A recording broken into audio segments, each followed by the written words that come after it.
Media. Chief, would you care to lead us in the pledge? I pledge allegiance to the flag of the United States of America and to the republic for which it stands, one nation, under God, indivisible, with liberty and justice for all. Our first matter is a 7 p.m. appointment. Police Chief Scott Dumas to present Eric Giordano and Tara Bernard for appointment as reserve police officers. Thank you, Mr. Chairman. As you stated tonight, I'm here to present Eric Giordano and Tara Bernard as reserve police officers. In law enforcement, and Dave, you probably attest to that, you hear it all the time as far as the quantity of people that we are able to get has really been diminished, but the quality of candidates that we're getting is still there, and a couple of quality candidates that we have with Eric and with Tara. Eric is a certified full-time police officer with the MBTA. He went to the MBTA Transit Police Academy, works for UMass Boston. He also has experience in Manchester by the Sea. And he's a Raleigh resident, so he's familiar with the town. He's here with his family tonight. Okay, so like a young lady in the back. Jersey and Gus. And Gus is his mom Chicky and his father Caesar are here tonight with Eric, and Tara Bernard. Tara comes to us from the town of Merrimack. That's Thomas Salisbury. She works a part-time dispatcher over Merrimack, and also has paralegal or experience with a local law enforcement firm. So, like I said, the quality of people that we are getting has been outstanding. So I'm very pleased to offer and make the recommendation for Eric Giordano and Tara Bernard to be appointed as reserve police officers for the town of Raleigh. Say anything? No, I'm so happy you are to be here in Raleigh. I mean, nothing would be better as a birthday present than to be appointed today. It's my birthday. Oh, congratulations. Happy birthday. We're a day late. No pressure. Well, day late. That's great. I'm likewise just happy to have the chance to be on board. As Chief said, you know, our family relocated here. We don't plan on going anywhere, so it feels a little bit full circle to be able to work for the town that I live in. So happy to be here. Well, great. Excellent. Yeah. And Gus is back after getting hydrated. It's nice to meet both of you, and it's great to have you on the force. Thank you. Appreciate it. We need a motion, right? I'll make the motion to appoint. Second. All those in favor? Aye. Aye. All those opposed? You guys have it.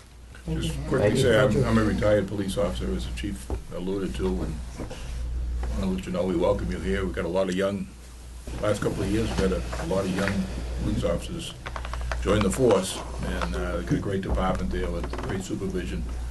As you've probably both seen, we got a new station being built, and for the first time we'll actually have facilities for female police officers that are worthy of the of the job. Showers and bathrooms and locker rooms and so on and so forth. So Raleigh's come a long way in the last 20 years. So welcome you both and wish you good luck and congratulations. Thank you very much. At least you won't remember the day that the police department was in the closet. We have some pictures? Sure.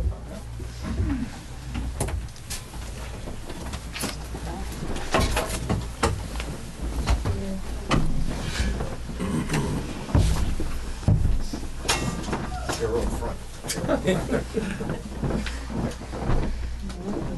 matter where we stand? No.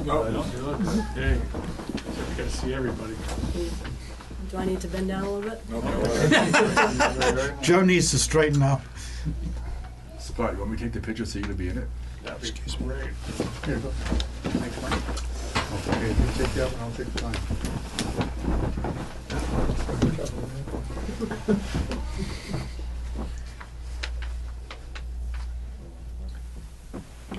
Back up, Mike.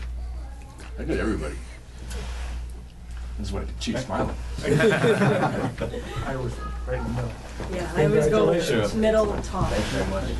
Thank you very much. Congratulations. Good luck to you. Congratulations. Thank you. Welcome aboard. Congratulations. Welcome. Thank you. Outside. Thank you. Thank you very much. Quick and painless, right? The home watch hockey games. Yes. I will be doing that for sure. We'll give some seats back Good to now. see you. Thank you. Oh, I'll be in your front too, all right.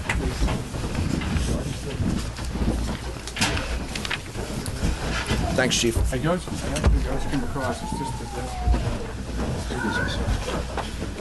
Hey, Brett?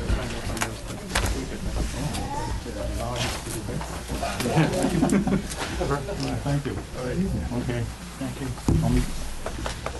I should check with her. I should call you now. Oh, okay, I'll wait for it.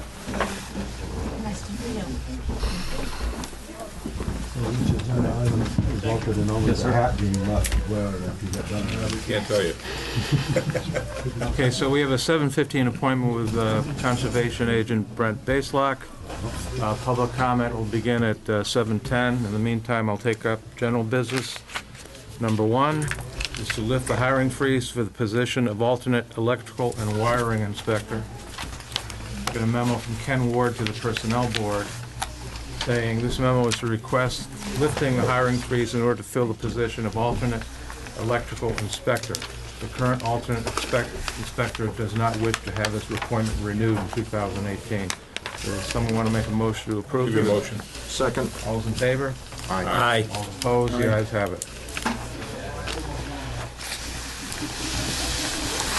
General business number 2 is an invitation from Girl Scouts Troop 75124 to attend the 2018 bridging ceremony. You have an email from Jane Koopman to the Selectmen. We hope that you or a representative will be able to join Raleigh's Girl Scouts at their annual bridging and awards celebration to be held on Friday, June 15th at 7 p.m. on Raleigh's Town Common. The invitation is attached. Please advise you would like to make brief remarks. I don't know, I won't be able to attend that night. I can't make it either. Can anyone make it? Or want to I'm make not going to make brief remarks, but I'll be there. it? Okay. I don't think we need a motion on that. General business number 3 is an invitation from Barn at Brad Street to attend a ribbon cutting ceremony. We have an email from Michelle Faulkner to the Selectmen. Good morning, Selectmen and Debbie. On Wednesday, June 20th, we are going to host a ribbon cutting ceremony at the barn at Brad Street Farm, and we would love for one or more of the Selectmen to join Mass Senator Bruce Tarr in helping us cut the ceremonial ribbon. The event runs from 4:30, 7:30 p.m. with a ceremony at approximately 5 p.m. We'll be inviting local press. It's a great chance to show that we're all working cooperatively to foster business and tourism in Rowley. A formal invite will follow for all of you who attend the party. So please let us know if any of you would like to participate. We'd also like to offer you the chance to be quoted in our news release being issued June 4th. I can write a quote for you to review, or you can write one yourself, whichever you prefer. Again, it'd be very difficult for me to attend this meeting. I have a planning board meeting that night and other things going on. Yeah, I'm not available. Yeah. I can't. Okay. I'm going to try. You gonna I'm try? not sure whether I'll be available or not. Thank you.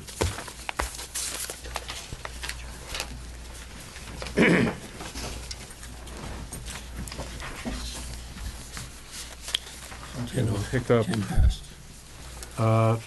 Public comment will begin for 5 minutes. We'll close at 7:15.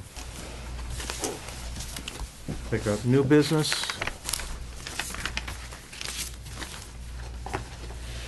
First, new business number 1, to discuss a proposal from Archive Social Services for the archiving of town department social media records.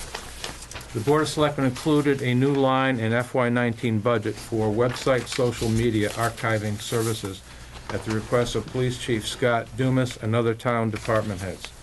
Several town departments have expressed an interest in having departmental Facebook pages.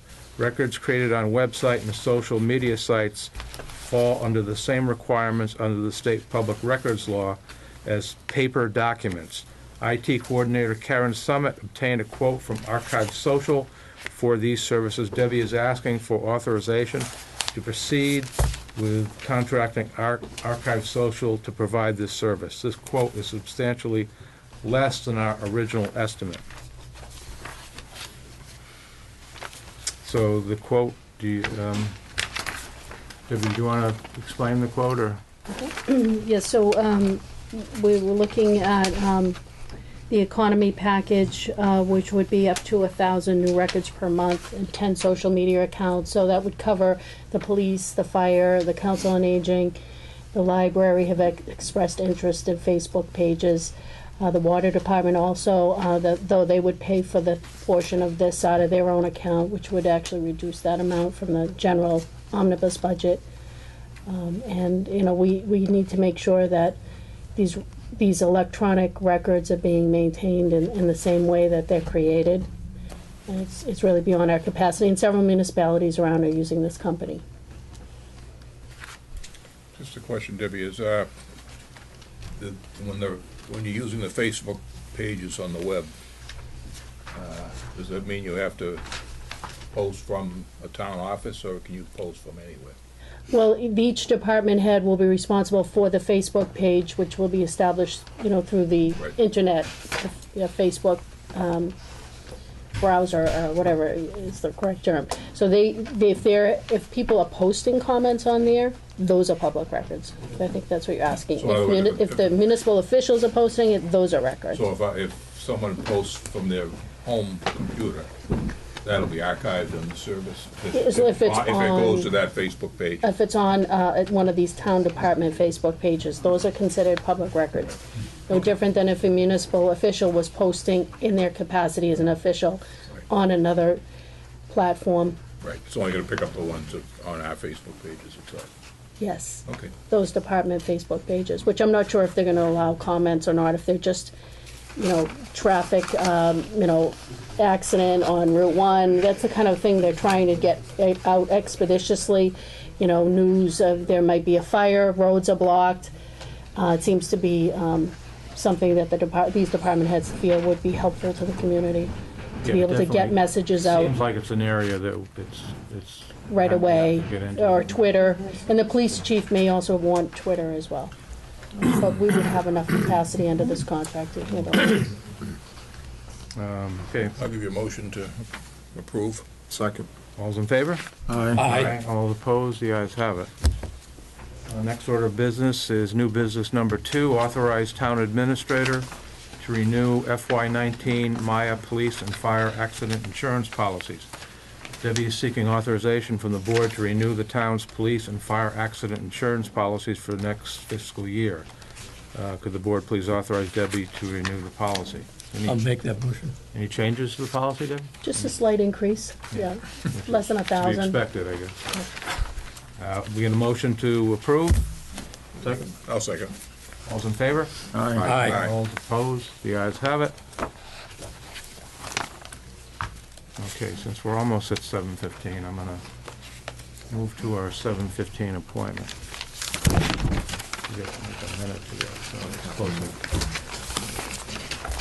Conservation Agent Brent Vaislock for signing of Mahaffey Farm Conservation Restriction documents. Brent, good evening. Good evening, Chairman Pearson, members of the Board of Selectmen. The Mahaffey Farm Conservation Restriction, which I believe you're well acquainted with, has been returned from the initial review of the documents, of which there are 2 we're requesting consideration of signing. That is the CR and then the amendment to the CR, which facilitates the consolidation of the different family groups into one ownership for the CR to cover that entire ownership. Town Council and the Conservation Department have worked in conjunction with Essex County Greenbelt in diligent review of the documents, which then were submitted to EEA for their Division of Conservation Services to review and make any desired state-initiated tweaks and reviews, which then were Excuse me, Brent, public comment period is over. Okay, so.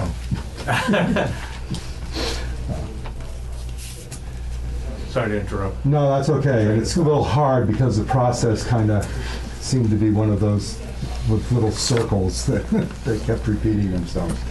Suffice it to say, that the proposed conservation restriction and the amendment to the conservation restriction have had a number of different sets of eyes looking at it, including Greenbelts, the town of Raleigh, our town council, and EEA, Division of Conservation Services.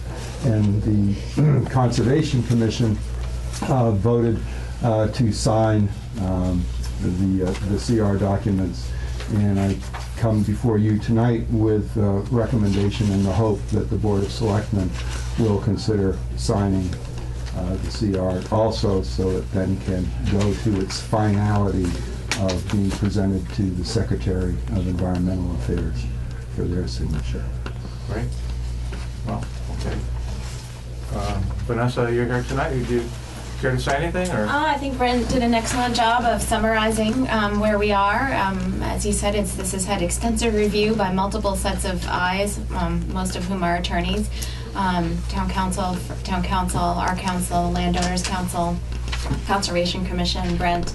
Everyone has worked very hard on this, and I just want to express my appreciation for the board's cooperation with this as well. It's a wonderful project, and it's really great to reach the near conclusion, and we look forward to welcoming you all once we have our trail and parking area in place. Yeah, it is a great project. I'm glad it's finally being accomplished, and I want to commend Greenbelt for really sticking with this and seeing that it gets done. Team effort. It's a great thing for the town. Thank you. And Brent for all the work he's done. And the Board of Selectmen participated. So, again, many cooks have hopefully produced a delicious roast of preserved land. Usually that's not the way it happens. When there are too many cooks involved. A lot of turkeys out there. Yeah. Look forward to Thanksgiving. Okay, so we need to sign the conservation. I'll give you a motion, Mr. Chairman, to sign the restrictions. Any second? Second. All's in favor? Aye. All's opposed? The ayes have it. Now, there are two documents involved.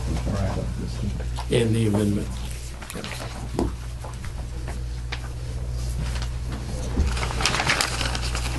Just so happens I brought a notary with me tonight. Good move.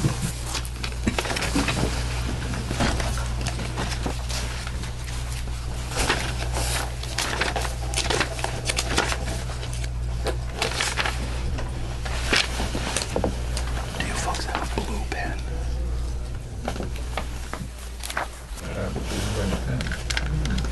Well, I want to use a blue one, a black one.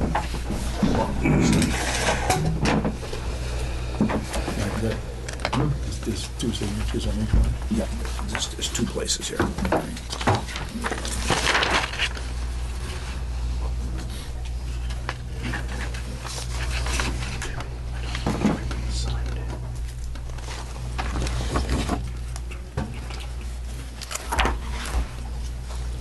Mr. Chairman, could you please make an announcement that there's a sign-up sheet circulating?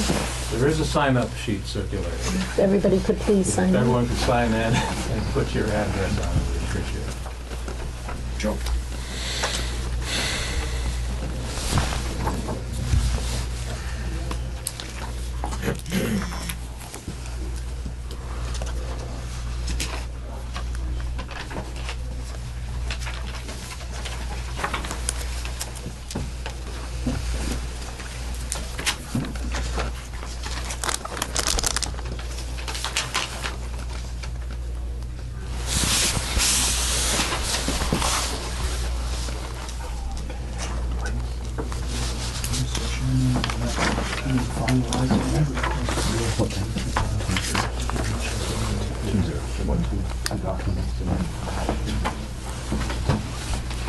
Let's go. Business.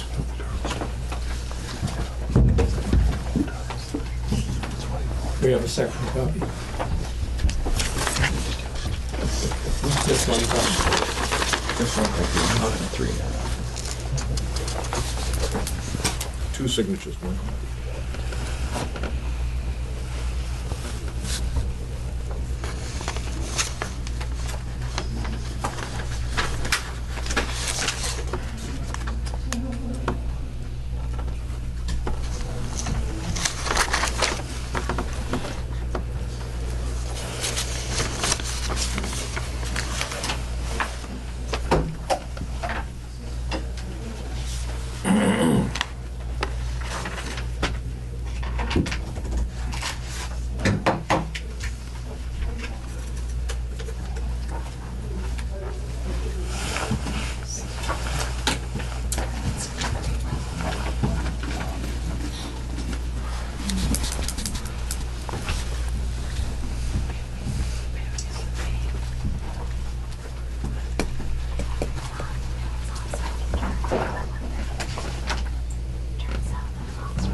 Types of springtime flowers.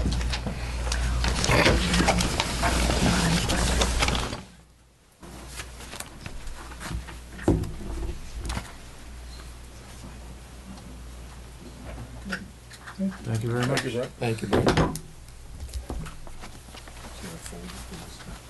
There was.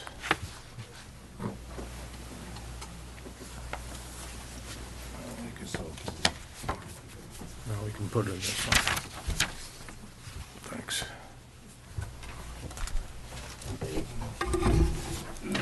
Thank you very much. Thanks, Vanessa. Thank you all. Thank you. Thank you. Thanks, Brent. Thank you very much. And I don't know whether this had anything to do with it or not, but when I first presented and talked to the board about that conservation restriction, I mentioned the fact that that particular section of Raleigh did not have a quantity of conservation restriction preserved properties. We have the state forest, and then the Conservation Commission has some backland that's not publicly accessible. Since that time, we're now looking at two different developments, one open space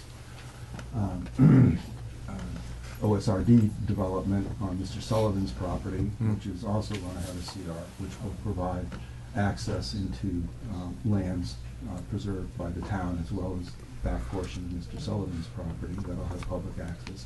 And right next to it, I believe on your agenda tonight, you also have 50 Newbury Road project, which will result in an open space residential development that deeds approximately 10 acres of very nice woodlands and provides public access, and then connects and abuts conservation land. So it's And there'll be a I don't CR know in that, whether- a CR in that parcel as well? no, because it's going to be deeded. Oh, okay, that's right, yeah. To the custody and care of the Conservation Right. Commission, so, but it will be protected in perpetuity and have provisions for public access, so I don't know whether this seeded things, but now we've got sort of a little group Everything effort coming together. on there. Yeah, no, I think our OSRD bylaw is really working. I mean, it's being utilized by developers and instead of the conventional subdivision process, which is, you know, Brent, basically destroys everything. Cuts down. And it's also Clear cuts, facilitating clear cutting, public right. access Yeah. to previously Right. preserved areas, which will benefit the citizens, and also benefit our ability to manage those woodlands also. Right, So- yeah. So a lot of good points are happening in that area. Thank you very much. for Thank your you. Thank you. Assistance and help with that. Thank you. Thank you. Have a good night, Al. Take care. Okay, as I said, we have a 7:30 appointment, public hearing. We get Okay, yeah. time for Yeah, but 7:20. 7:20. Oh, okay, which we're 5 minutes late for.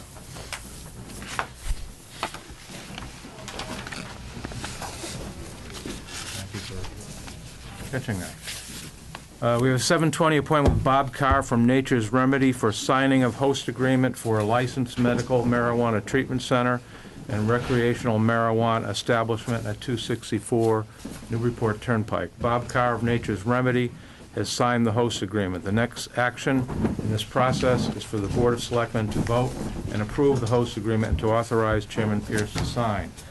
Debbie needed to update the signatory page and insert the name and title of the town's signatory, which is myself, Chairman of the Board of Selectmen. Town Council Tom Mullen suggested that Debbie update the signatory page, print 2 originals, and have the board authorize Cliff to sign the two originals. Since Mr. Carr is here tonight, he can also sign the two originals. Then after the agreement is signed, Mr. Carr will give the board an update on his business plans. Okay, so I have the two signature pages with my signature on it. So will someone make a motion to authorize me to sign? I got a question, Mr. Chairman. Yep. On the funding for the town, we authorized the 3%. We get 3% of the gross sales, that's correct? You do, yeah. Then I noticed in yesterday's Newburyport News, talks about Amesbury, and it says that in addition to the 3%, Amesbury has a local sales tax of 3%, which would also apply to the retail and medicinal pot sales in Amesbury. Do you know anything about what that is, or how it works, or it's just something that Well, we I hadn't heard We of have that previously? too. No, you have that as well. That's part of the state. The state has a tax on this as well as the local tax. Okay, So the but state has a tax of 20%. Of that, 3%. 3% comes to us. Comes to you. So in Okay, total, all it'll be right. 6%. All right, no, that's very good, thank you. I didn't understand from the newspaper what they were talking about, so that's fine. No, thank you. Make that motion.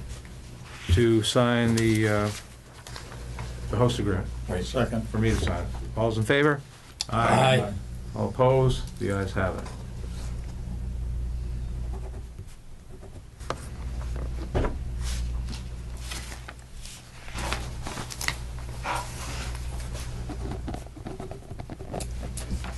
Okay, you care to sign? Oh, right, that's this one.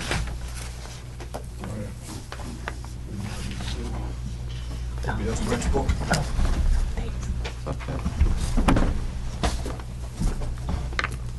This pen's in blue, is that all right? That's fine. Blue is legal. You're a black one if you want.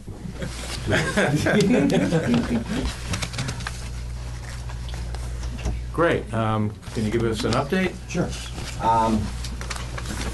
The latest is where, the property at 246.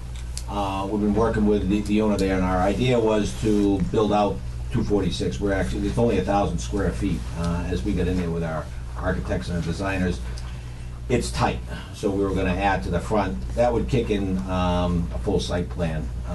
And the owner doesn't want us to get into doing underground drainage there and starting to dig up the property. So we've worked with him to use the back piece. He's got a building in the back, just in back of this, and it's all the same parcel of land. But it's a metal building in back. It's a 2,000 square foot facility. So we have all the parking in front that we would have had originally. We're going to utilize the building in back. So and we've started our architect team in there. They've done some initial design work, so we're well on our way. And then our cultivation is down in Lakeville, Massachusetts. We're about 3/4 of the way through that project down there. It's a 50,000 square foot facility. If any of you would like to ever come down and tour the facility as it's under construction, love to have you down there. It is a state-of-the-art facility. We'll be producing all our own electricity through a system called trigeneration, where we actually make our own electricity using natural gas with generators. And these generators, because of the heat that they leave off, we take that heat and we use that to heat our rooms, and we can take that heat and also turn that heat into chilled water. So we're totally off the grill. So it's state-of-the-art. It's very unique, and it's well under construction. It's pretty neat to see. And so, yeah, anytime anybody would like to come down, we'd love to, because at this point you can come, you can tour the facility. It gets more difficult when everything starts to go, when it's under the lock and key of the DPH or the CCC, whoever's, oversight at that particular time we're up and operating. But love to have you guys get down there. Came to be that. So that's where we're at. So you're not going to be in the front office anymore, this front space? You're going to be... We'll utilize that to something, I don't know what. There just wasn't enough space in there. It was just 1,000 square feet. It was tiny. And after you get through your entry vestibule and a couple of bathrooms, there just isn't any space in there at all to work with. So, no, we're not sure what we'll do with that space, but we've got the parking available to us in the front. We'll utilize the area out back. Okay. So you're still gonna go before the planning board, right, as far as? We do, we still gotta go through full, we still have to go through full site plan review for a special permit and site plan approval, so they'll get a chance to see everything and lay it out and make sure When do that you we've got expect to it. be filing for that soon? Or? Soon, I would hope within a 4-week period of time, if we can get the site plans done in time and get our, the architecturals done in time, so we have an idea of what it is we're gonna do to the outside, which isn't a whole lot. Mostly what we're gonna do is to the inside.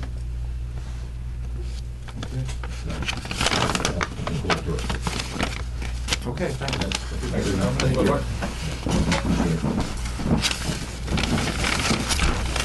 Okay, we have a public hearing scheduled for 7:30.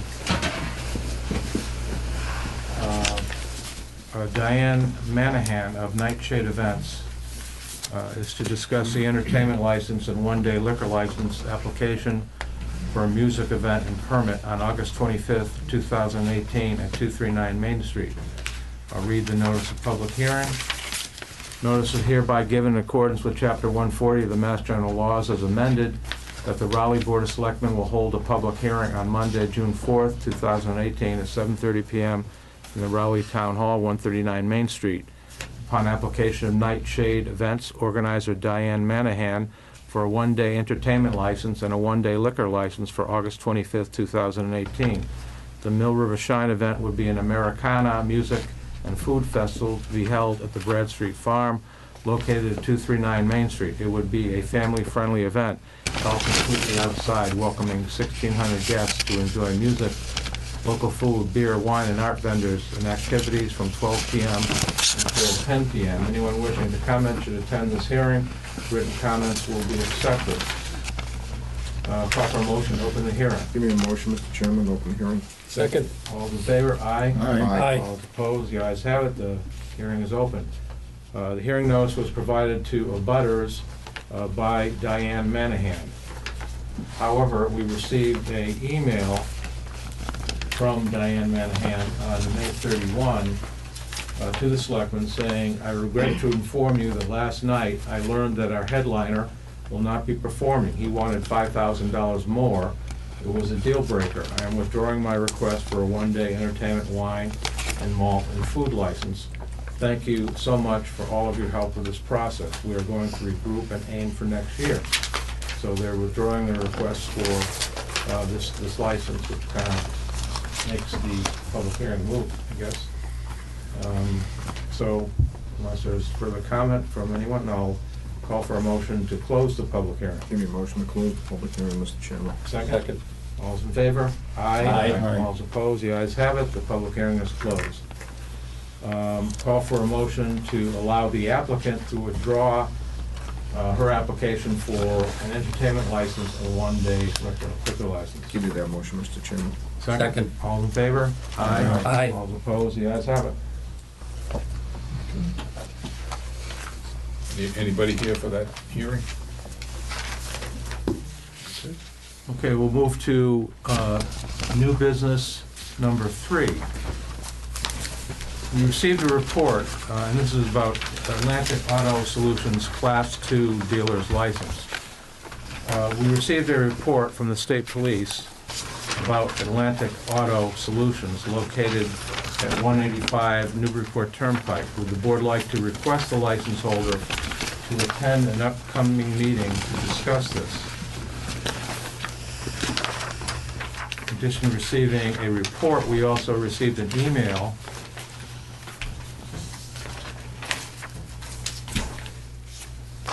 from Charles Louise, who was I guess he's a state trooper who made the report, to the Selectmen, saying, here's a copy of my report on Atlantic Auto Solutions.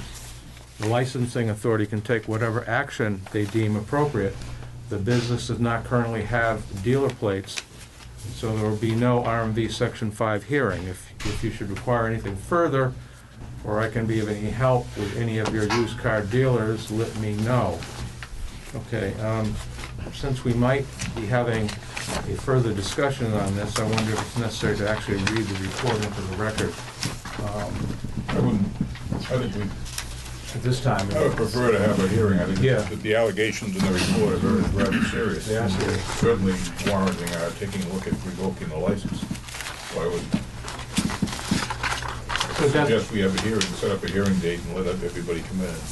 Right, but Debbie, what are the procedures for proceeding with something like this? Is it to have a public hearing? I mean, is that the Well, process that's required? it's at your discretion as the local licensing authority, so if you want to send him a formal letter and request him to come in to discuss the report, that's what I would recommend. Yeah, Is it a public hearing with notice? and- No, it's your discretion. Yeah. Okay, well, I think we just should invite him in Yeah. and discuss this. yeah, they are situation. serious. We can't ignore them. I mean, we have to do something. Okay, so, Okay. do we need a formal motion on that? or- I'll make a motion. Okay, all's in favor? Aye. All's opposed? The ayes have it. Just to get some idea on when you would like to do that. We have a meeting on the 18th before the town meeting, and then we have a meeting July 2nd. Next meeting, 18th. Okay.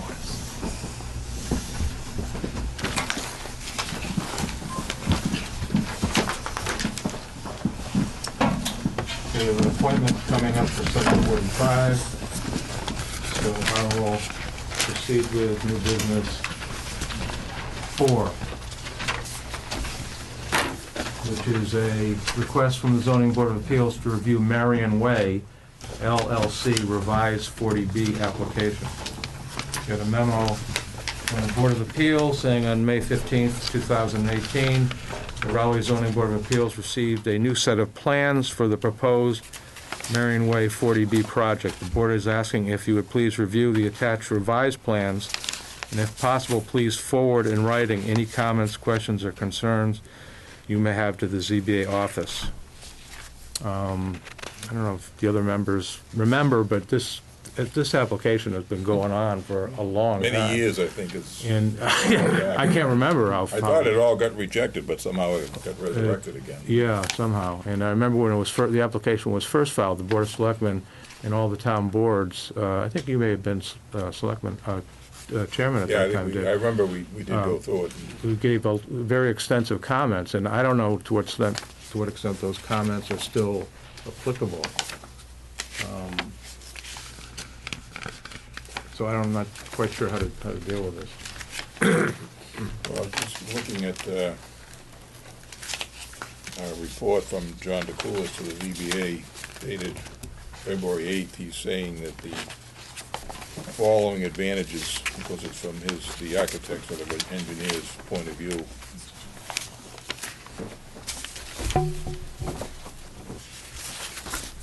He's saying that there'd be less density, 12 families versus the original 20 families, which is a 40% reduction in the density.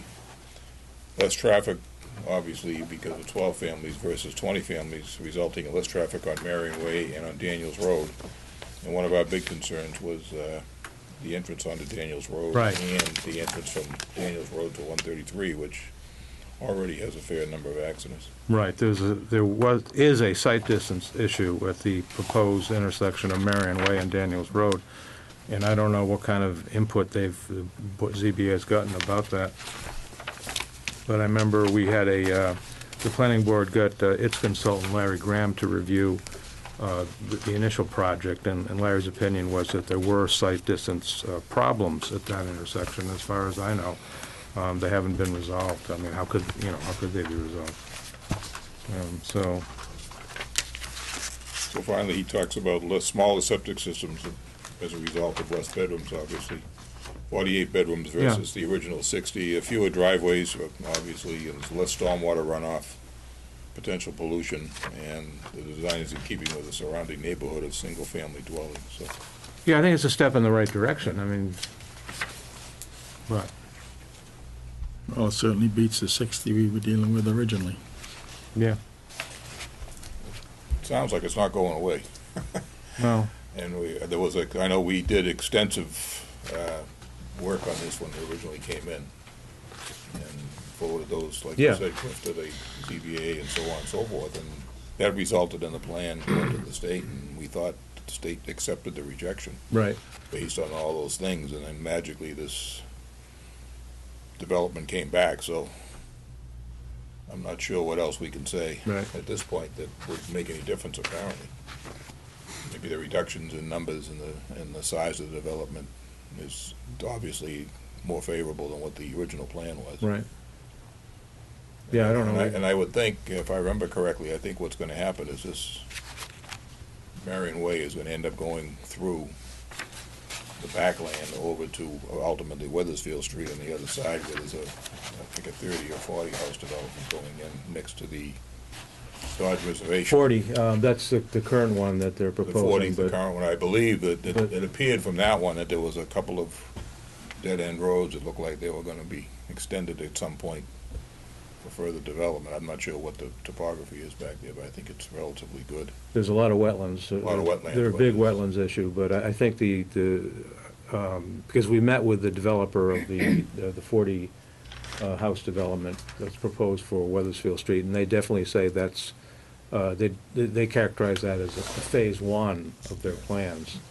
So there's actually a lot of land between, quite a bit of land between that parcel for the 40 houses off of Weathersfield Street and this Marion Way development. So I made the comment at this meeting that so we could anticipate 140 houses back there, and they said, yeah, that sounds right.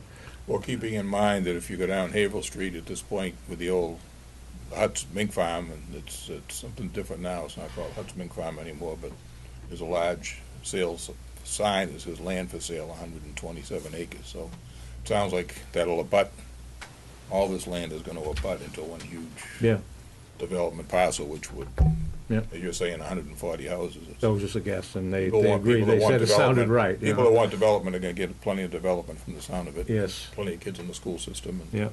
plenty of increase in services, so if you think it's ending now, it's only beginning.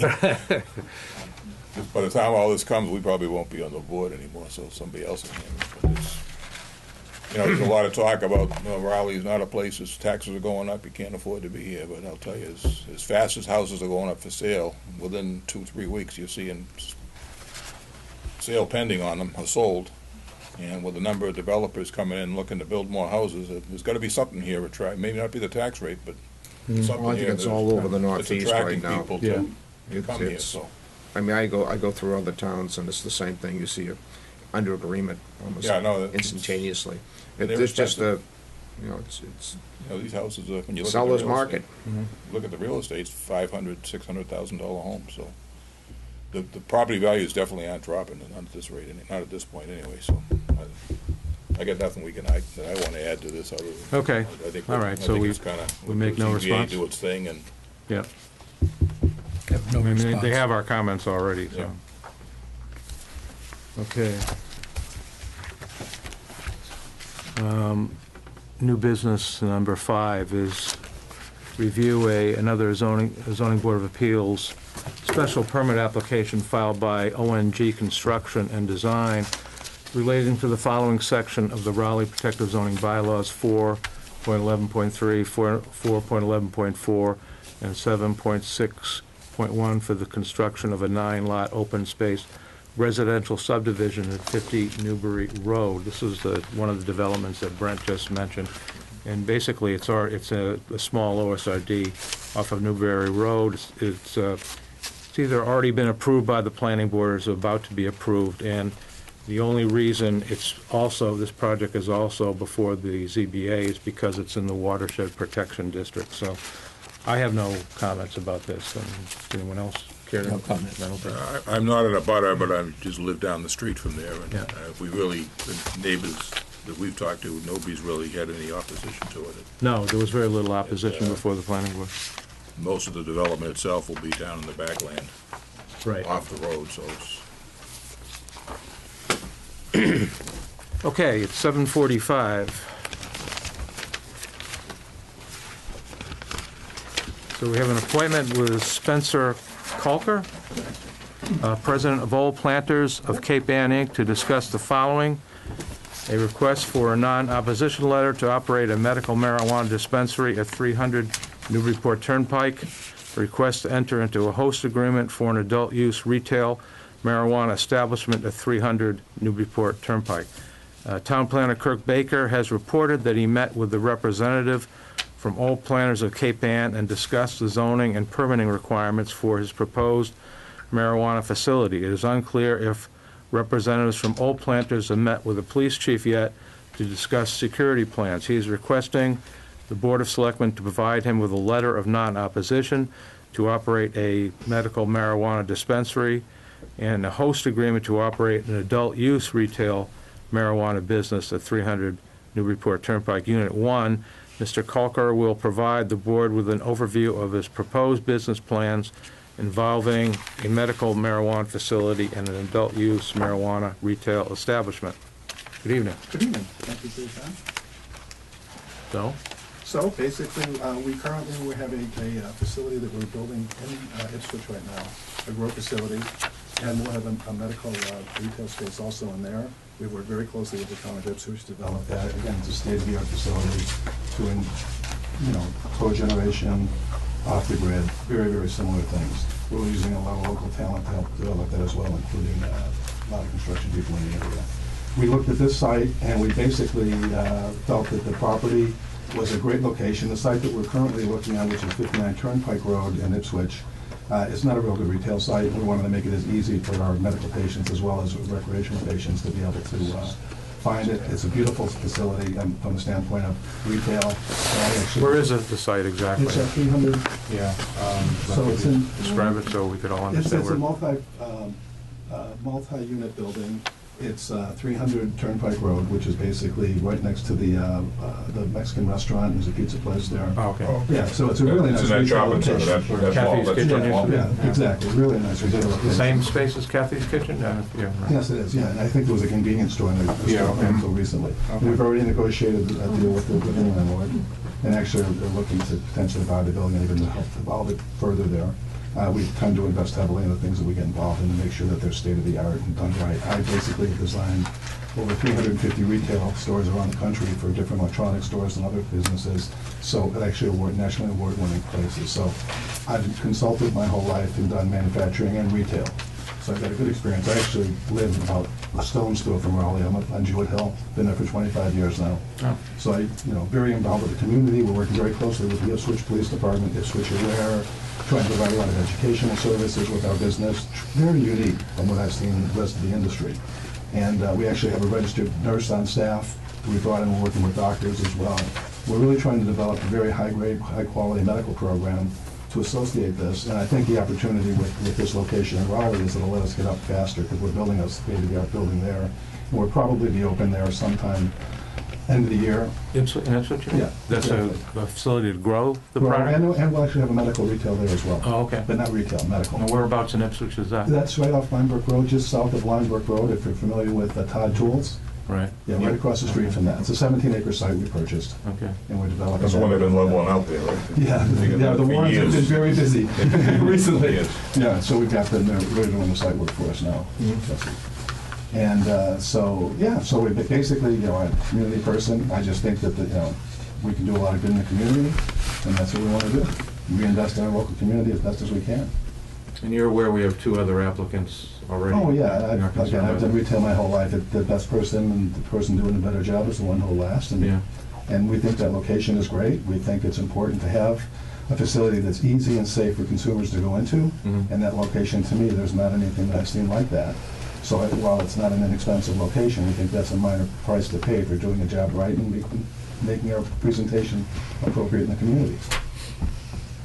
And you have not yet met with our police chief? No, which I certainly Plan to do can, so. but yes, I can meet with them as soon as tomorrow.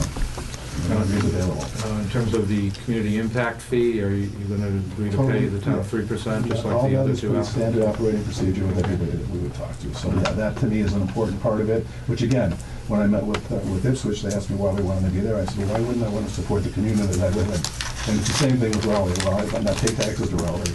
Like I said, I live here as well. Right, well, we can't discriminate against other applicants. No, I mean, these 2 other applicants have agreed to pay 3%. Oh, so yeah, no, it's, we would know, certainly Right. look forward to doing it. Yeah, Support okay. the community even more than that. I mean, again, that's one of the things that I think we are looking to do is add the medical side of it to really help work with patients. Because to me, that's an important part. While your adult use business will help support the business in general, to me, the ability to actually help the neighbors and friends and family is a really important part of the business that many businesses overlook. And I think it's really critical because there's people that are suffering every day that I think we can help with and really focus our products on that as much as anything else. So, I mean, again, we have a good experience, business experience, good management experience, and mostly local talent throughout. I think I put in our report, I don't know if you saw the deck that I put together, the PowerPoint deck that I sent to the office as well. But I had a whole outline number of people we're going to bring in. You know, we'll probably hire 6 to 10 people to work out of the facility. We'll have 55 to 60 at our other building, at our grow facility. So, and we actually are opening up a CBD store, which is a non-psychoactive product in downtown Ipswich. They actually just do education. So that's, I mean, we really, to me it's important. I lost my mother, I lost my brother, and my family when cancer. And what I read and what I see, we send people to Harvard for training, we're sending people out to California for more training at the university out there, to really focus on the higher quality, to the real business part of the business, and the health part of it. And you're also aware that you would require a special permit for the planning board? Yes. Despite, regardless of what we do here? Absolutely. I mean, actually, Or in addition to what we I was do. originally on a planning board just outside Chicago, so I've been through those processes. And again, we should, if you have any interest to speak with any of the officials at Ipswich, I think they really do understand our approach is to make sure it all works and is good for the community. Otherwise, we shouldn't do it. Right. Anything else? I think I would like, you know, my biggest concern is with becoming a mecca for cannabis sales. I'm not sure why. We're a small community, relatively speaking. I guess a lot of towns have banned it. Some towns have imposed a moratorium, but I think Newburyport is going to allow it, so. I'm just concerned that with 3, I'm not sure. Sure, but I think 2 may make it, I'm not sure about it. Yeah. And like you say, it's a sales issue It's no then for different you. than liquor stores or card shops or anything else. I mean, basically, it's up to the individual business operator to provide the services and quality of product that are going to help them survive. If they're not, then they're really not serving the community as well as it could be served, is the way that I see it. So I welcome that. My concern is that it's practically right next door to the Nature's Remedy that we approved earlier, we signed those agreement with tonight. Which I understand, but I think if I'm a older woman, where am I going to want to drive and park? I'm going to want to drive closer to the street. I'm going to want to have a nice lit, it's basically right there. There's other businesses there. It supports the whole concept, supports the other businesses as well. So I think there's over, basically over additional business for the whole community at that point. That's why I like that location rather than build a spot or look at any other real estate. It's not the least expensive way to go, but I think it is the best way to provide the best services and product for the community. Well, it is a nice mall. It is, yeah. So it does seem like a business in there with a Mexican restaurant. Yeah. So I think I would like to see a report from the police chief. Absolutely. Prior to us voting on a license or like agreement to operate or non-conform. Non-opposition. Non-opposition. Okay. Yes. If you could set up something with the police chief. I will do that. I can call tomorrow, and at his convenience, I will do it. Okay. Yeah. All right, so we won't take any votes tonight, but we'll wait for it to hear from you. Yeah, and basically I can do that, and then I'll just let the clerk know, or let you folks know when that happens, or the police chief will give me a report. Yeah, once he's set, contact the office and they'll set up a meeting date and you can come back. Yeah, with All right. Ms. Egan. We'll do. Some cards if you guys want them, if you care. Thank you. But you can take a look at our website and see what we're doing as well. All right. Great. Well, thanks for coming in. Thank you very much. I really appreciate it. Thank you. Thank you for your time. I have Mr. Buffer's card. All right, thank you very much for coming in. Okay, move on to old business.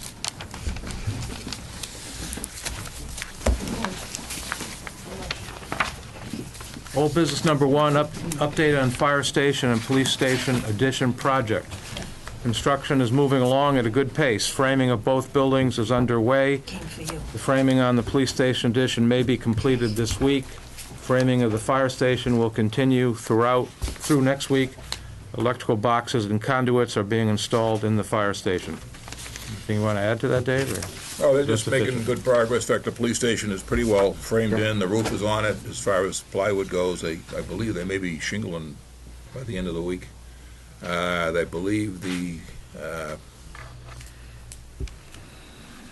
fire station they're going to start the roof framing and the framing and bringing the roof rafters in, things like that. So It's really, really coming together out there, so. I went by there today and I was quite impressed I went by a week ago and a lot of work's been done. Yeah. A lot.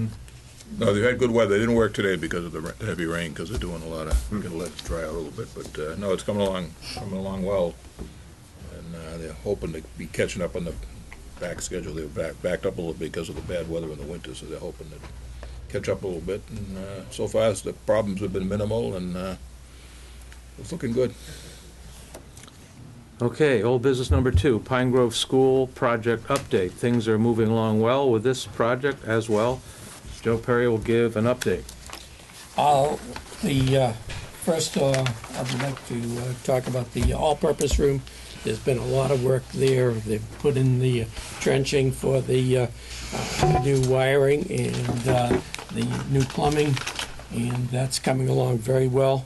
They've got the wiring in for the new lights, and all of the windows for the entire project for all 5 phases have been delivered, and they're all stacked up out in the back, and that's quite a sight to see. I had some concerns about the town meeting, which is 2 weeks from tonight, and the road that we had for access to the gym, which you could drive right up to the door if you were handicapped, had a handicap need and needed to get closer. Unfortunately, that roadway is no longer accessible. So what we'll do is there is a doorway around the administrative side of the building near the nurse's office, and we will have that for the handicapped access, and we will have additional wheelchairs provided so that people will be able to attend the town meeting.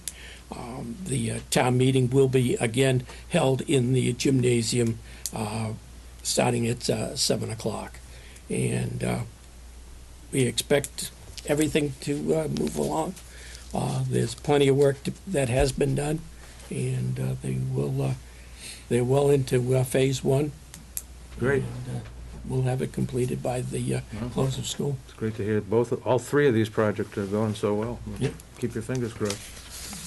Old business number 3 is discuss the June 18, 2018 special town meeting, which Joe just mentioned. The Board of Selectmen scheduled a town meeting for Monday, June 18 at 7 p.m. to address the revised Triton School budget. The town meeting will be held in the gymnasium at the Pine Grove School. There are 5 articles on the warrant. The warrant will be mailed. A copy of the warrant will be mailed to each household in Raleigh, and it's also, is it on the town website now? So urge people to read that. Any other comments? No, just if you're reading the warrant, it clearly delineates where the makeup of the $314,000 is coming from that we will owe Triton. Some of it is from reductions in town services. In particular, the delay in the promotion of a sergeant in the police department until spring, a delay in hiring the 2 additional firemen that were originally appropriated. That'll take place also in the spring. Those will both save money. We're taking $50,000 that we originally were putting in the stabilization fund. That'll be used towards this. We also had free cash contributions of $129,319. It all adds up to $314,319, which will properly fund the Triton budget. The board, I think the board would encourage everybody to come. We hope we'll vote for it. It doesn't solve our problems by any stretch, but it'll pass the budget so we can move on, and we're going to pay extra attention to next year's budget and see what we can do to, come to an equitable agreement with the school system.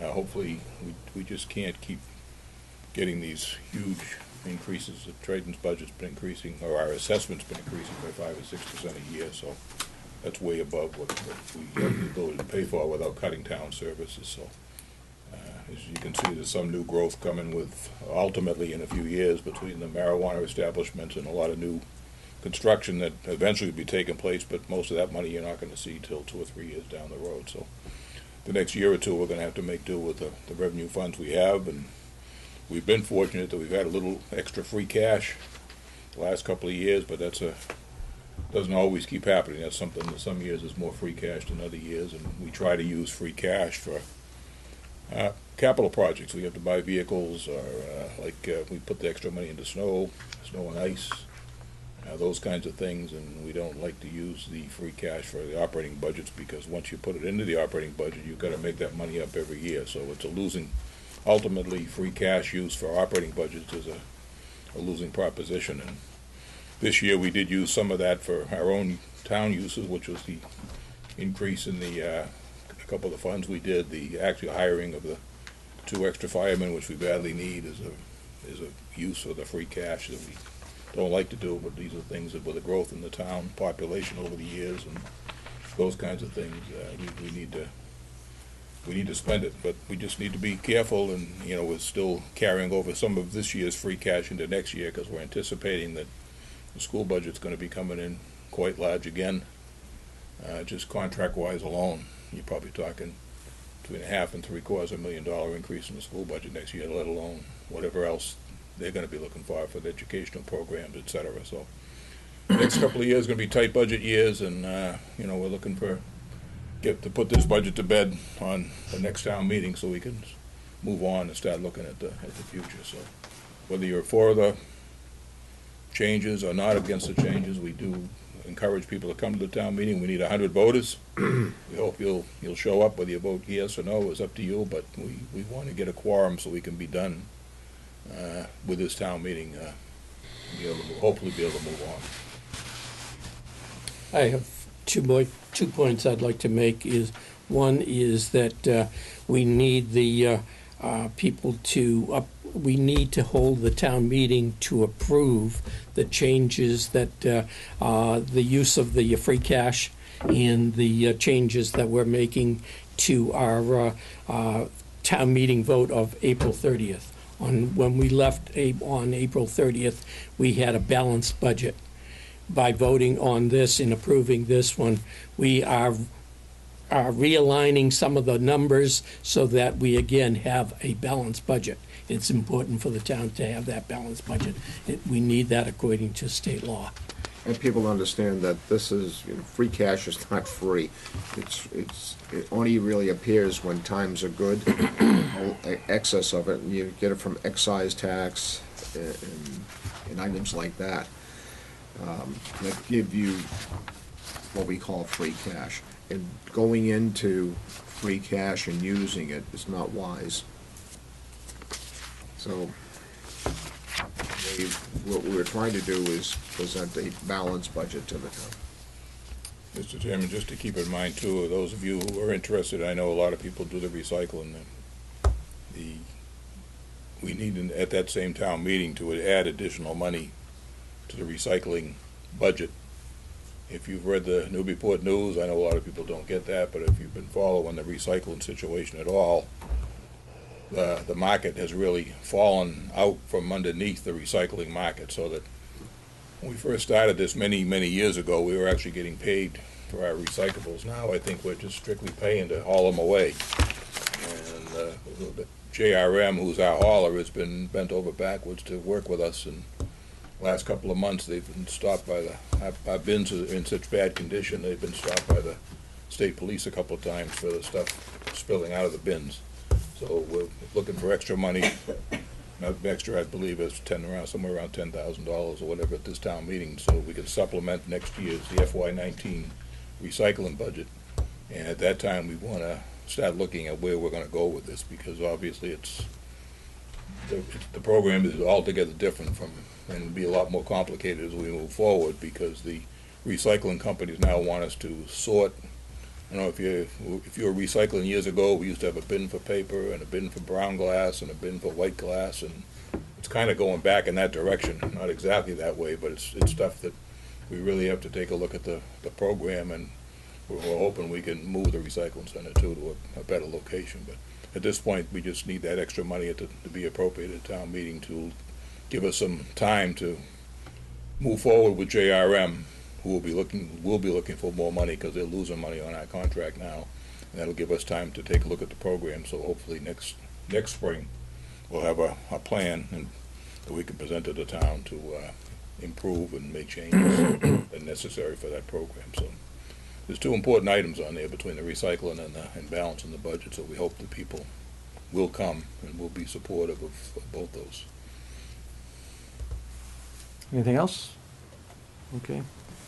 Moving on. Bernie's got it. Oh, sorry, Bernie. Bernie Cullen, 283 Weathersfield Street. I'd kind of reinforce the message that David and Joe and Bob have mentioned, which is we've gone through a struggle over the budget. At this point, because of the way the budget is structured between the state and what the requirements are for the town, this is the solution to pass the budget and to pass these articles to amend the appropriations. Not to do it kind of puts a huge burden on the town. And yes, there can be game playing, etc. But at this point, from my perspective, speaking for just me and my wife, but just me, this is the easiest way to move forward. With the kind of key proviso is the next round of budgets particularly for Triton, have to start now, because there's a lot of coordination and leadership that hasn't been on the table or visible in the past, that in part has kind of led to this kind of ongoing confusion and situation where we're presented with we're fighting uphill entirely. We never get a downhill run at the Triton budget. It's always we're kind of reacting to what has been presented, and that is not good for anybody, basically, neither the school nor the community, because it does raise kind of fundamental conflicts in the town between taxes and school spending. So I would endorse the fact that we close this down and move on, but with kind of renewed vigor to kind of get the budget, the Triton budget, not under control as much as more open, more discussable, with more constructive dialogue on what the town can afford and what's actually educationally necessary. So 5 years ago, as I'm recalling, we had another crisis, and we didn't have the free cash at that particular time. Times weren't good, and we had to cut the budget 2%. Every department head had to cut their budget by 2%. That was very, very difficult for everybody to do. So we're in a different model this time. And looking down the road, we don't know what we'll be in a year or two. So we may not have the free cash next year. You're free, just... Bonnie. Good evening, Bonnie Berkowitz, 623 Weathersfield Street. Thank you for working so diligently trying to solve the challenge. But from research, what I read and what we're told is until 2035, we're dealing with a demographic constraint as well.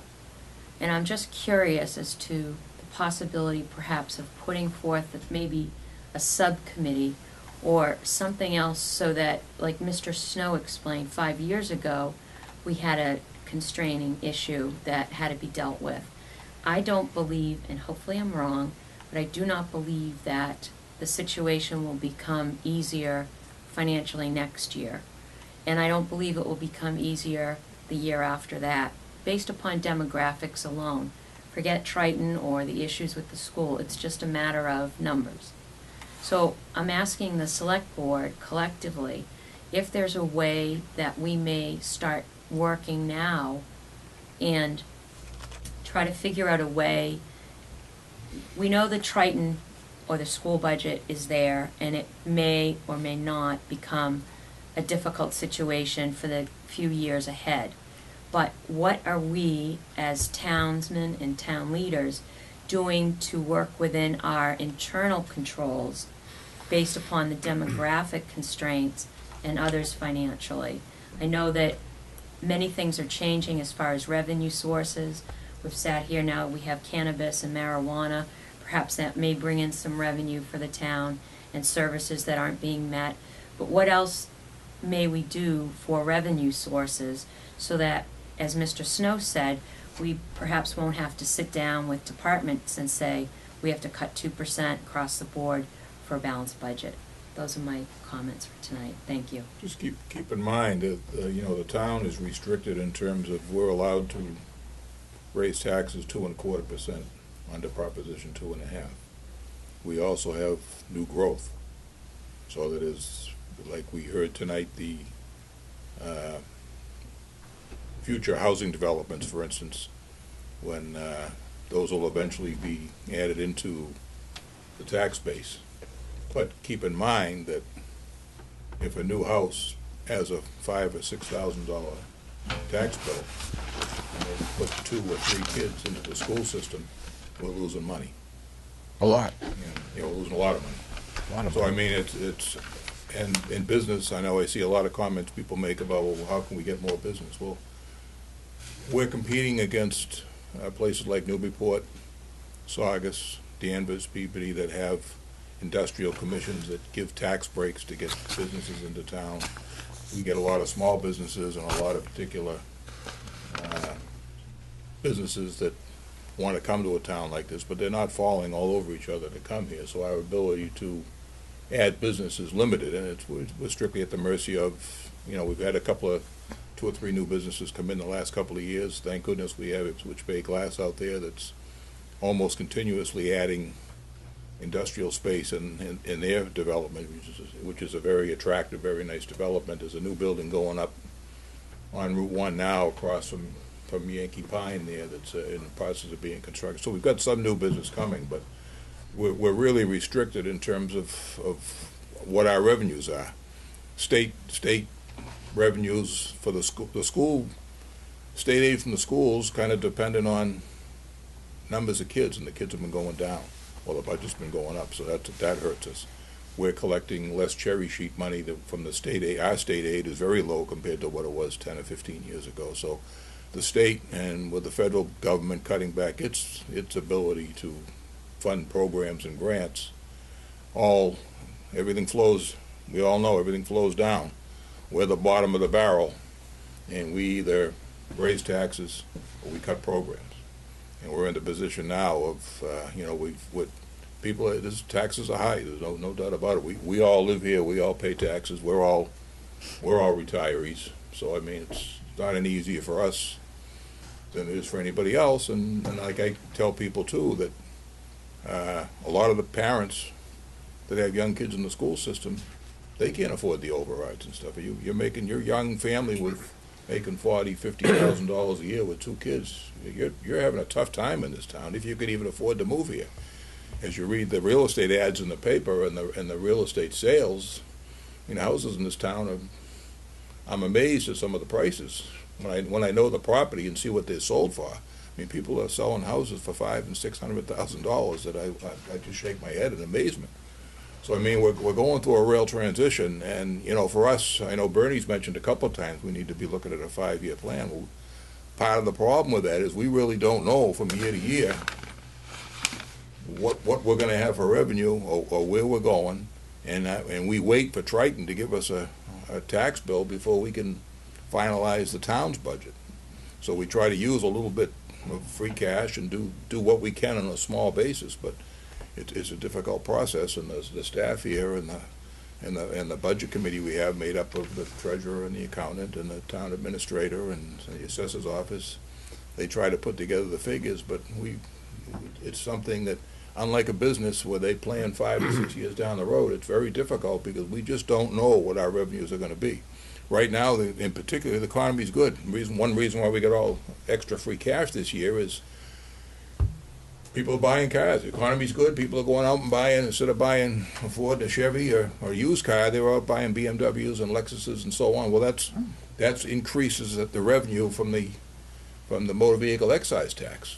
We've had a lot of building permits, Ipswich Bay Glass, and in particular with some of the stuff they've had out there, have resulted in tremendous building fees, building inspector fees, and so on and so forth. So that's where a lot of that money comes from. But that could all stop next year. You know, if a recession hits, and God knows with the national economy right now it's booming, but a lot of ifs, ands, or buts are swirling around at the national level. And if tariffs and things like that all of a sudden put a kibosh to things, we'll be back in a hole. And that's why we try to put aside some free cash and try to put aside money in the stabilization fund so that we can weather any downturn. But it's very iffy, and I agree with you that we need to be looking ahead as best we can, but we're very limited in how we can do that just because we don't have a lot of information. I'd like to reiterate some of those points. In terms of commercial growth, which you do seem to read people expressing the position that commercial growth is very slow and we need to do something to speed it up. But, I mean, we're very limited in what we can do. We are not the Seaport District in Boston. We're not a place where everyone's clamoring to come here. But nevertheless, we've done quite well, and there are two reasons for that, I think. Number one, we have a very receptive planning board, a board that's receptive to growth. And number two, we've worked with developers to allow them or encourage them to come to town by making zoning changes where it's appropriate. Now, a perfect example is Ipswich Bay Glass. Most of their development was made possible by a zoning change we made several years ago, and it's I think it's turned into a bonanza for the town.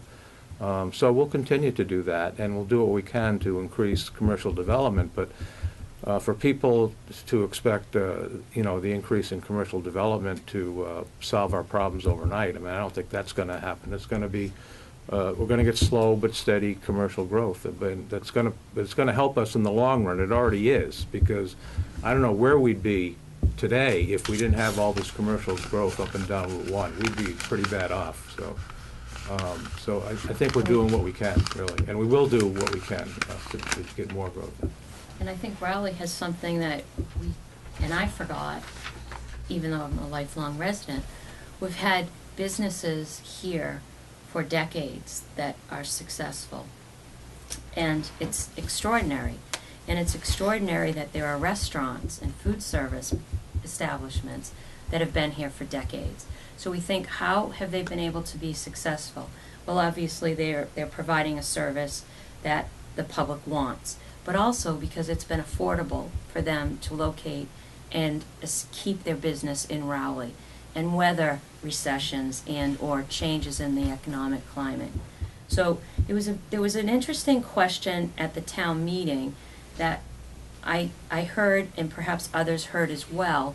I believe it was a resident who stood up and he asked that the town consider a lower sales tax for marijuana establishments. I thought it was a curious question.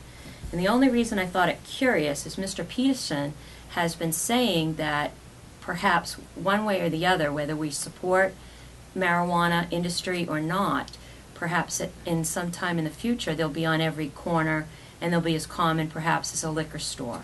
So in thinking that way, I thought, well, do people, perhaps professionals or others, will people from Rowley actually go into the cannabis or the marijuana establishments located in their own town? Perhaps they will. Perhaps they will opt to go to a marijuana establishment in another town for whatever reason that may be. And perhaps if we thought a little further and said maybe we should have an opportunity collectively to think about a lower sales tax, maybe the economies of scale would actually provide something long-standing for Rowley that other communities wouldn't offer. We're very close to New Hampshire, other areas, as Mr. Pierce said, that are not allowing this industry. It was just an interesting thought to put out there. But there is a lot, and there's a lot of opportunities. Technology and data. We have some very good data available to us as a town.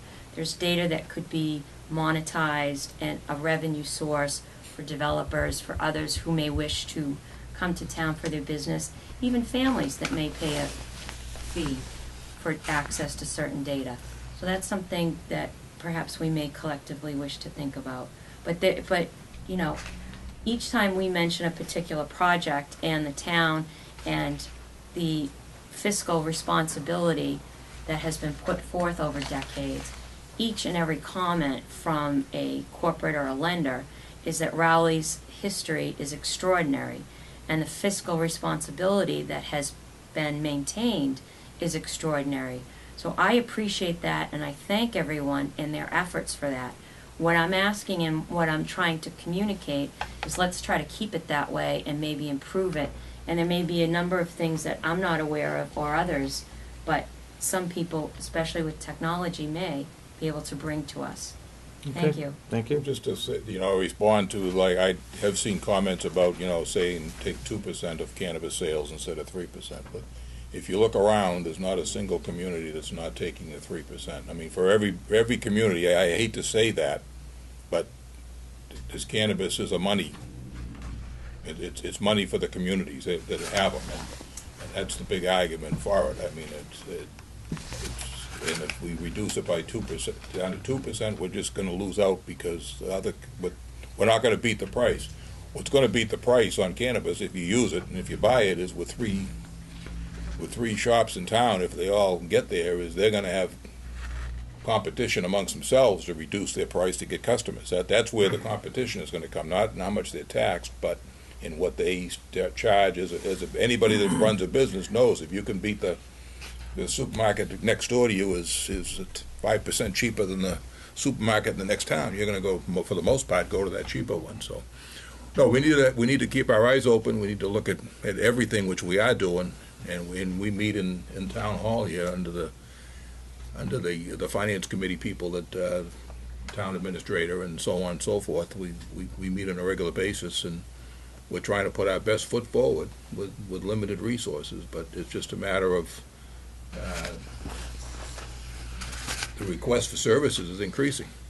And one of the things we did do at this town meeting, and we used some free cash for it, was to hire the planner for the planning board to a full-time position. That was previously a part-time position. Well, that's the planning board. People look at the selectmen. Oh, the selectmen are so powerful. The ones that really point the town in the direction it's going to, and Cliff, Bob, is the planning board. They're the ones that determine, the restrictions on businesses and recommend the zoning bylaw changes and all those kinds of things. The planning board is very critical, and that's why we increased the time for the planner to a full-time position, because he's the person. The one we have is excellent, and he's the one that's going to start looking. With a full-time position, he's going to have time, which nobody has time for now, to start looking at, instead of just what are we doing today and tomorrow, what are we going to be doing next week, next year, and 3 years down the road. He's the person that's going to really start implementing those kinds of problems and those kinds of issues for us, and some solutions, hopefully, because he's got more time to do it now, instead of just, right now, he doesn't even have a secretary. He just works by himself. He does all his own paperwork. So, I mean, it's, these are the kind of things we face, and every department has these kinds of restrictions that we're paying people good money with little secretarial type support. So those are the services we're trying to build up now as we go along, and this whole board here has been excellent, and the other boards, all the town boards, have been super about cooperating and working hard and so on and so forth. So I have to plug the planning board. If you want to find out how the heartbeat of the town, and you want to learn about the town of Rowley, serve on the planning board. I agree. That I learn more on the planning board about how the workings of the town. You just sit on it, and it's just amazing. And you get to meet all the developers, you get to meet people all through the town, you get to see the town because you go on walkthroughs and such. So there's my plug for the planning board. Make one last comment.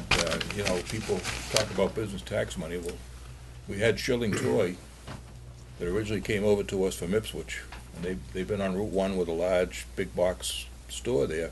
They were there for, I'm going to say 20 years, I'm guessing. I don't know I can't remember exactly when they came. But they recently moved out of town. They moved their facilities to California, and I think their corporate office now is in Andover or something. But they sold their facility to the Essex County Museum. Nothing against the Essex County Museum, But that lost us $94,000 a year in taxes because Essex County Museum is a non-profit tax. They don't pay property taxes. So we lost 94,000 that we have to make up from somewhere else as we move forward. So, you know, these are the kind of change, and we had no idea it was even coming. I mean, Or no ability to stop it. I mean, we're totally. We saw the real estate ad, you know, or the real estate transaction. So these are the kind of things that happen that we have no control over. But $94,000 is a police officer and a half, or a teacher and a half, or, you know, it could have been used to hire the 2 firemen. That's a big loss that has to be made up by new growth from the other businesses that are coming out there. So it's a tough problem year in and year out, and we're doing the best we can. And I put a plug in for people that want to get involved. By all means, you know, we need people for boards. We need people to help out.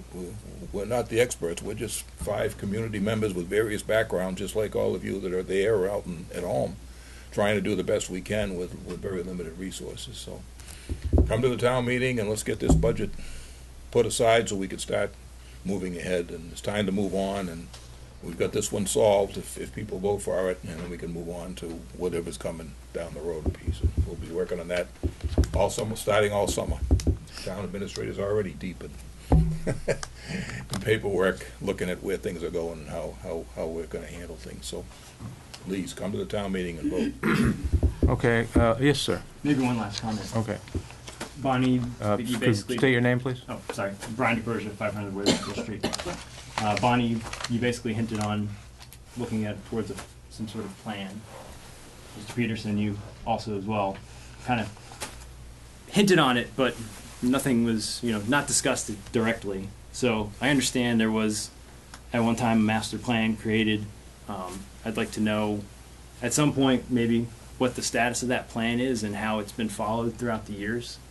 I've read the master plan. Yeah, sure. When I first went on the planning board, that's one of the things I went through. And as a matter of fact, it's right on my bookshelf. Yeah. And it's really looking way down the road, okay, and, you know, talking about water tanks and water distribution of the town, the roads, all that. Zoning issues. Right. Zoning issues. Well, it was developed as a 5-year master plan. Yes. Well, there was really no limit on it. It was the first master plan we ever did. Yeah. And perfect. And at some point, I think yes, it should be updated at some point. But and it was a worthwhile exercise. We implemented, I would say, probably half of the recommendations.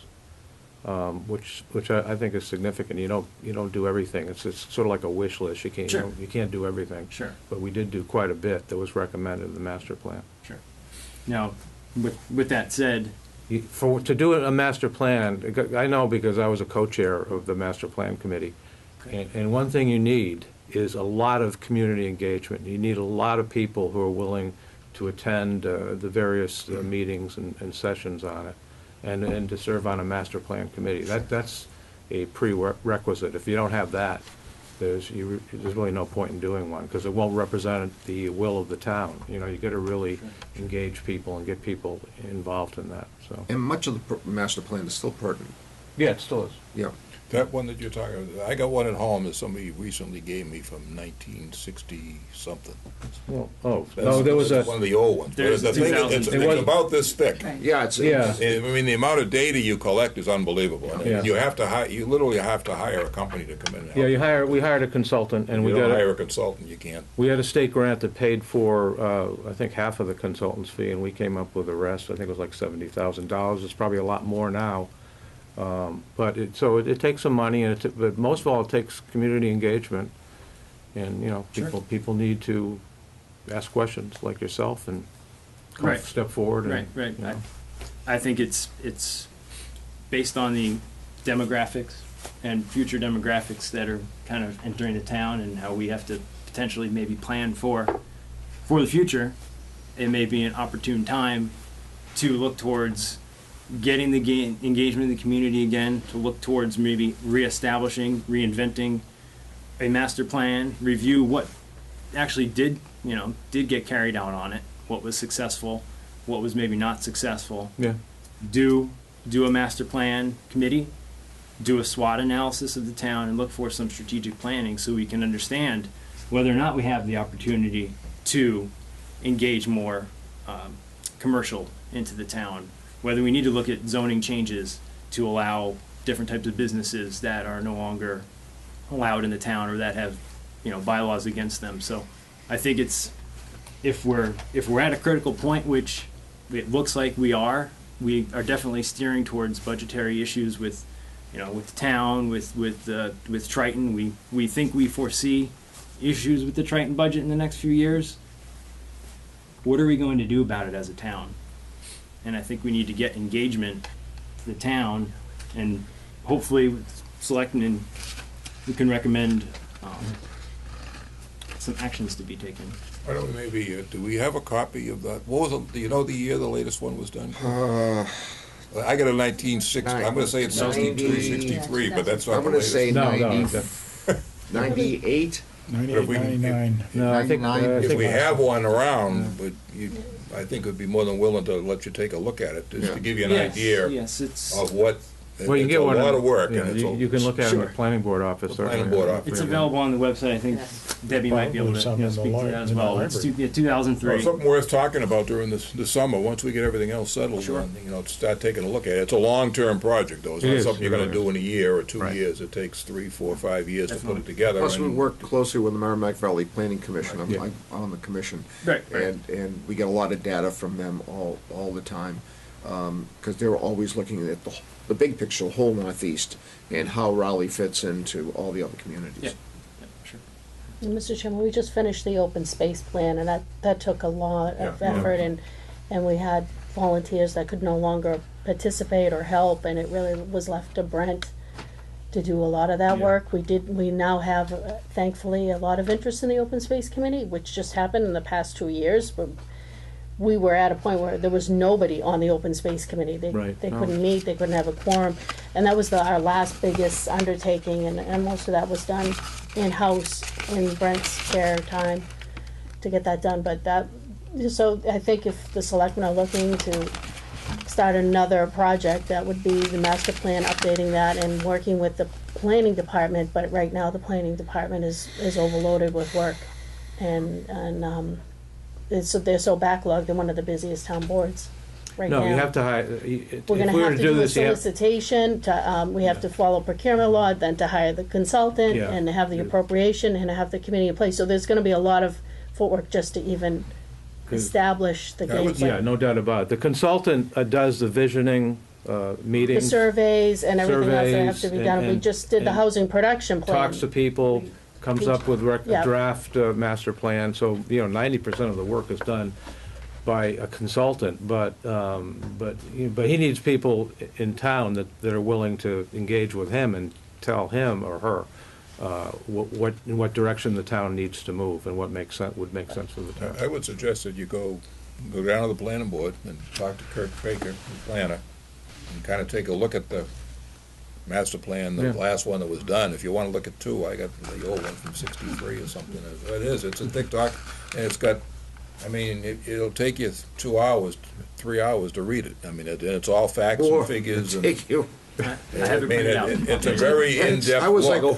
It's interesting. It's not like Oh, it's yeah, totally no, boring. It's an interesting document. And a lot of things, like the Open Space Committee, they probably came as a result of the last Yeah, master no. plan. So, no, it's something worth looking at. Like the chairman says, a lot of the stuff's been implemented, so, I don't know.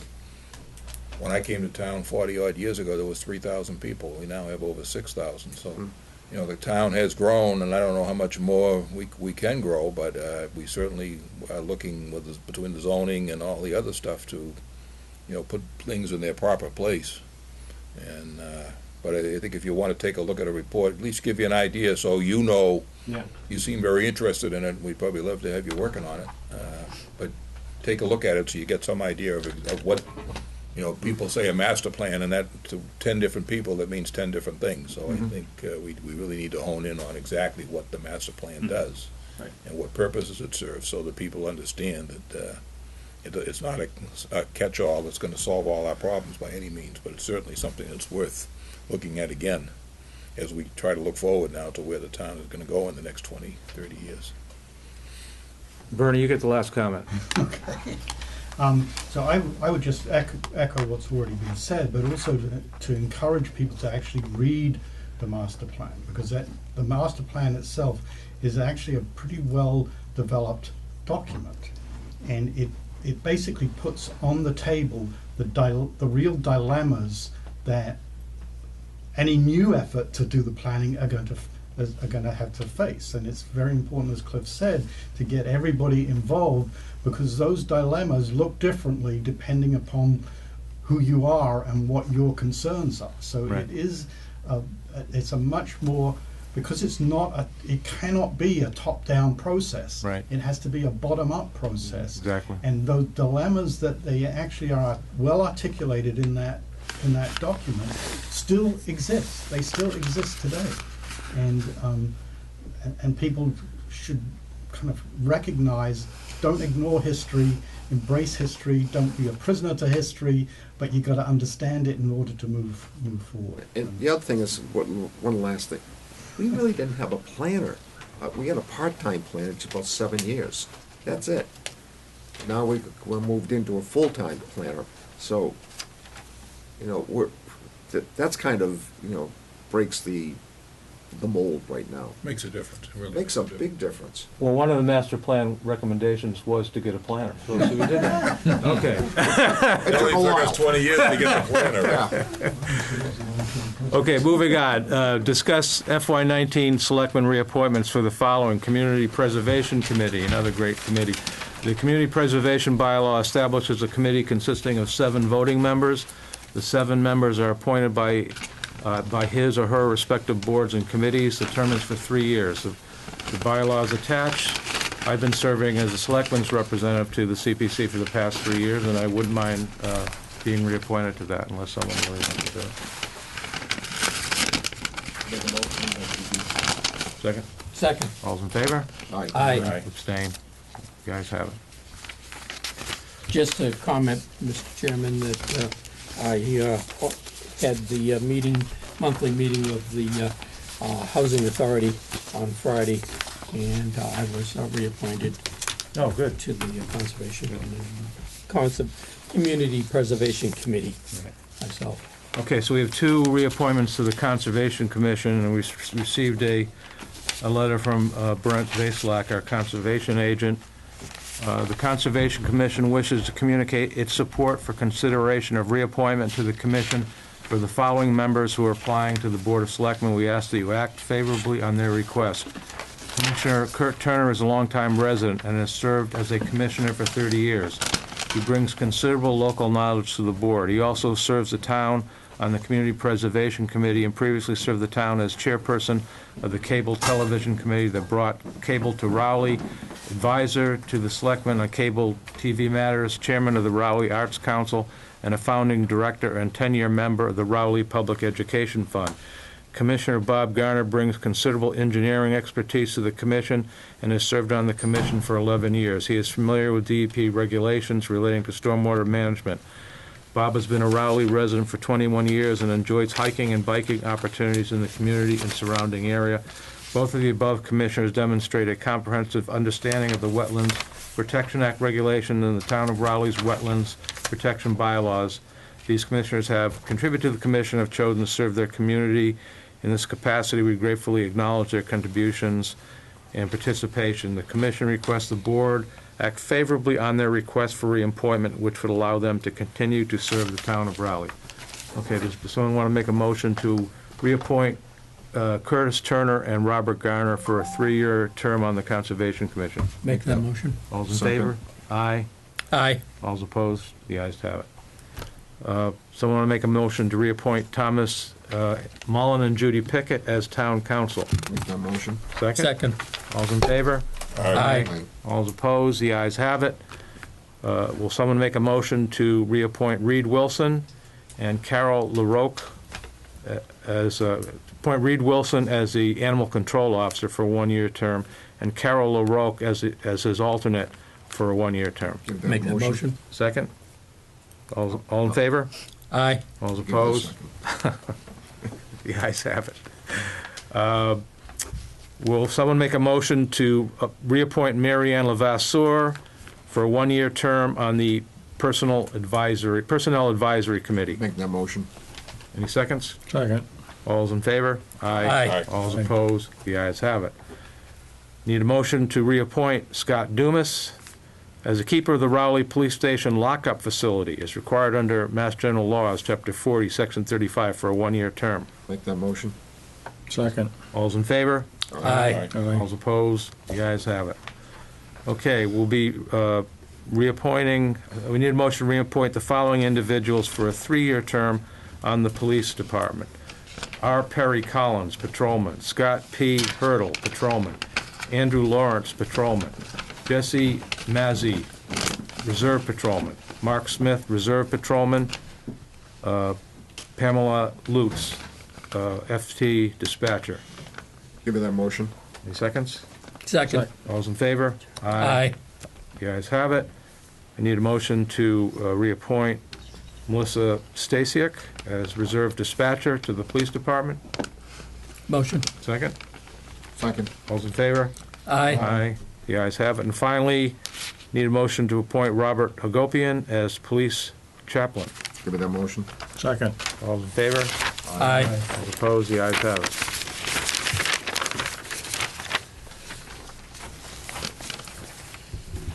Okay, so we have some budget transfers, or one budget transfer. Yep. Okay, so we need a motion to transfer from Assistant Town Accountant wages, the balance before transfer is $7,967.14. To transfer to Town Accountant expenses, which has a balance before transfer of $748.66. Motion. The transfer amount is $500. Motion. Get a motion? Second. All's in favor? Aye. Aye. Opposed? The ayes have it.